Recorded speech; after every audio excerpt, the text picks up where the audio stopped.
भक्तों राधे राधे, जय श्री कृष्णा। भक्तों 8 फरवरी 2026 यानी रविवार को पड़ रही है फाल्गुन महीने की सप्तमी तिथि। और भक्तों ये वो तिथि है जो फाल्गुन महीने में पड़ने वाली सबसे बड़ी तिथि है, क्योंकि ये रविवार के दिन पड़ रही है जो बहुत ही ख़ास है। और भक्तों आप सभी लोग जानते हो, रविवार का अगर सबसे बड़ा कोई उपाय है तो वो एक चुटकी काले तिल वाला उपाय। तो भक्तों इस रविवार के दिन आप लोगों को इस एक चुटकी काले तिल वाले उपाय को ज़रूर करना है। बहुत सारे लोग होंगे जिन लोगों ने इस उपाय को ना किया हो, मतलब पूरा साल निकल गया उन्होंने किसी भी दिन काले तिल वाले उपाय को ना किया हो। पर भक्तों आपके पास एक आखिरी मौका बचा हुआ है जो कि 8 फरवरी के दिन है। तो इस दिन आप लोगों को इस वाले उपाय को ज़रूर कर लेना है। भले ही आपने पूरे साल भर इस उपाय को ना किया हो, पर अगर आपने इस फाल्गुन महीने के रविवार के दिन अगर इस वाले उपाय को कर लिया तो आपको इस उपाय को करने का वो फल मिलेगा जिसकी आपने कभी कल्पना भी नहीं करी होगी। इसीलिए आप लोग इस वाले उपाय को एक बार ज़रूर कर लेना है, ताकि आप लोगों के हाथ से ये मौका ना जा सके और आपको इस उपाय को करने का फल मिल सके।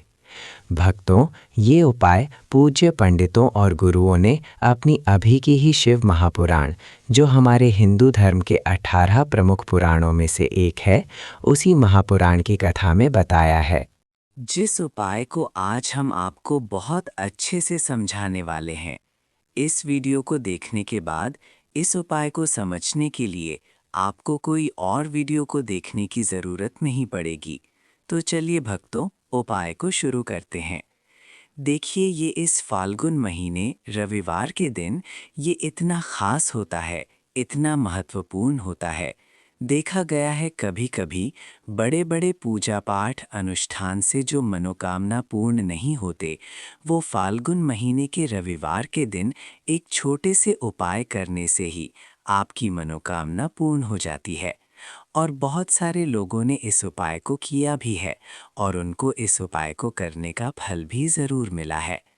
अगर आप लोग भी इस उपाय को करना चाहते हैं तो आप इस उपाय को पहले पर हमने उस दिन पर इस काले तिल वाले उपाय को किया है तो हमें उससे भी बड़ा फल मिलता है और फल बहुत जल्दी मिलता है, क्योंकि आप इस उपाय को बहुत ही बड़े और विशेष दिन पर कर रहे हो। तो चलिए अब उपाय के बारे में बात करते हैं, लेकिन उससे पहले आप लोगों को ये जानना आवश्यक है कि आखिर ये उपाय किस समय करना है, किसको करना है और कैसे करना है। तो चलिए हम आगे आपको वीडियो में एक एक करके बता देते हैं। लेकिन उससे पहले अगर आप लोग हमारे चैनल पर नए हैं तो हमारे चैनल को सब्सक्राइब कर लेना और इस वीडियो को लाइक करके कमेंट बॉक्स में श्री शिवाय नमस्तुभ्यम ओम नमः शिवाय ज़रूर टाइप कर देना। तो भक्तों इस एक चुटकी काले तिल वाले उपाय को हमें इस रविवार के दिन कैसे करना है, किसको करना है, किस समय करना है और कहाँ पर करना है, ये सारे सवालों के जवाब आपको इस वीडियो में मिल जाएंगे। और जो ये वीडियो देखेगा भाई उसको एक चुटकी काले तिल वाला उपाय ज़रूर करना चाहिए, क्योंकि इस दिन काले तिल का भी बहुत ही बड़ा और विशेष महत्व होता है। और जब बात आ जाए एक चुटकी काले तिल की तो ये सोने पे सुहागा वाली बात हो जाती है और ये एक बहुत ही बड़ा उपाय हो जाता है रविवार सप्तमी तिथि का। तो अब भक्तों इस काले वाले तिल उपाय को आखिर करना किसको है, सबसे पहले हम लोग वो बात जान लेते हैं। तो देखो घर की जो बड़ी माताएं बहनें होती हैं, उन माताओं बहनों में से कोई भी एक बड़ी माता बहन इस वाले उपाय को कर सकती है। और भक्तों अगर आप चाहें तो अपने घर में से सभी सदस्यों को भी इस उपाय को करवा सकते हैं। अगर किसी व्यक्ति की खुद की कोई मनोकामना है, खुद की कोई दुख और परेशानी है जो कि वो अपने लिए ही करना चाहता है इस वाले उपाय को, तो वो खुद अपने लिए भी कर सकता है। बाकी अगर कोई घर में से ऐसा है जो कि अपने पूरे घर परिवार के सुख और शांति के लिए ये वाला उपाय करना चाहता है, तो भाई वो भी कर सकता है, उसमें भी कोई दिक्कत वाली बात बात नहीं है। कहने का मतलब ये है कि इस उपाय को हर एक सदस्य भी कर सकता है और पूरे घर परिवार के सदस्य के लिए घर की बड़ी माताओं बहनों में से कोई एक माता बहन भी कर सकती है।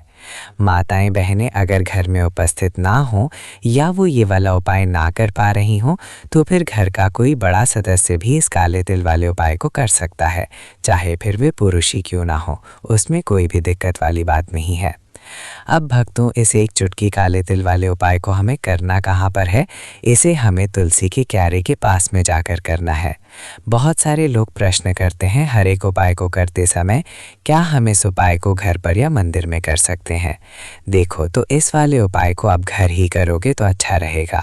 अगर घर पर तुलसी का पौधा नहीं है तो शिव मंदिर में उपाय को करोगे तो भी अच्छा होगा इस वाले उपाय को।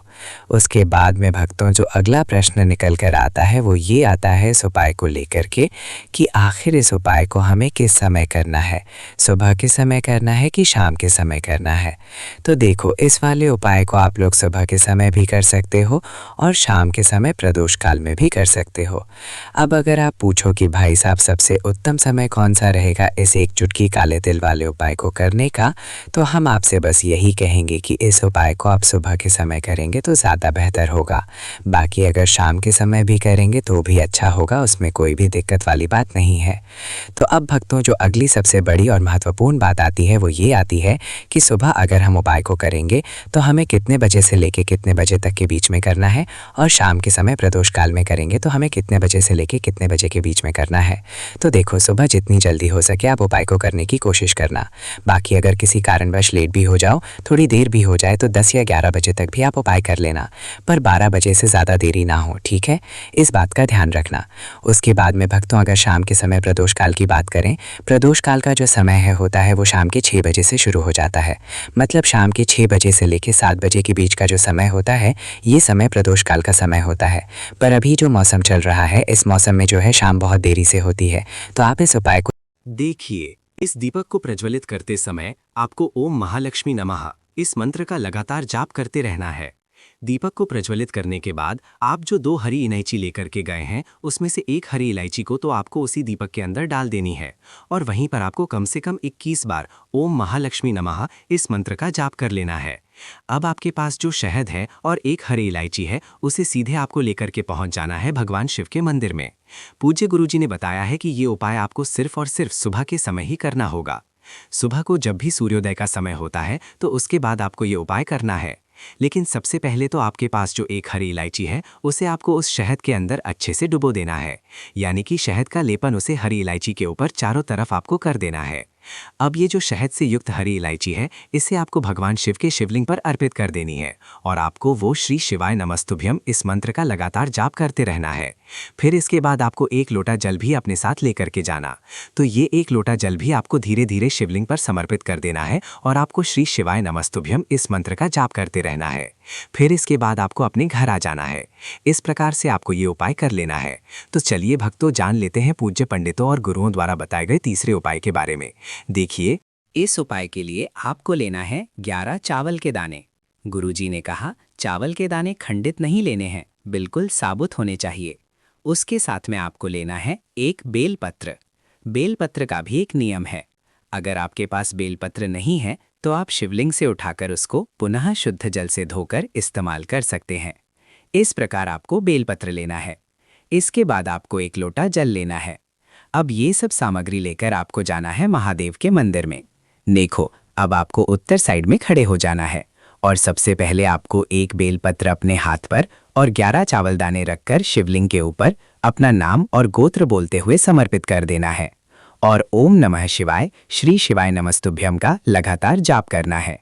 अब आपको जो 1 लोटा जल साथ में लेकर आए थे उसे धीरे धीरे बेलपत्र और चावल दाने के ठीक ऊपर आपको समर्पित करते जाना है और शिव पुराण के मूल मंत्र श्री शिवाय नमस्तुभ्यम का 11 बार जाप करना है और अपनी मनोकामना बोलते जाना है। देखो, बस छोटा सा उपाय करना है, देखना एक दिन आपके सब काम बनने लग जाएंगे। गुरु जी का बहुत ही विशेष उपाय है। इस वीडियो में हमने आपको 2 से 3 महा उपाय आपको बताए हैं जो आपको रविवार के दिन करने हैं। अगर आपके मन में उपाय से जुड़ा कोई भी सवाल है तो हमें कमेंट बॉक्स में पूछ सकते हैं। उपाय करते समय कोई भी गलती नहीं करनी है। अगर आपको हमारी वीडियो पसंद आए तो हमारे इस चैनल को सब्सक्राइब ज़रूर करें। हर हर महादेव। ओम नमः शिवाय। श्री शिवाय नमस्तुभ्यम। तो चलिए भक्तों, जान लेते हैं पूज्य पंडितों और गुरुओं द्वारा बताए गए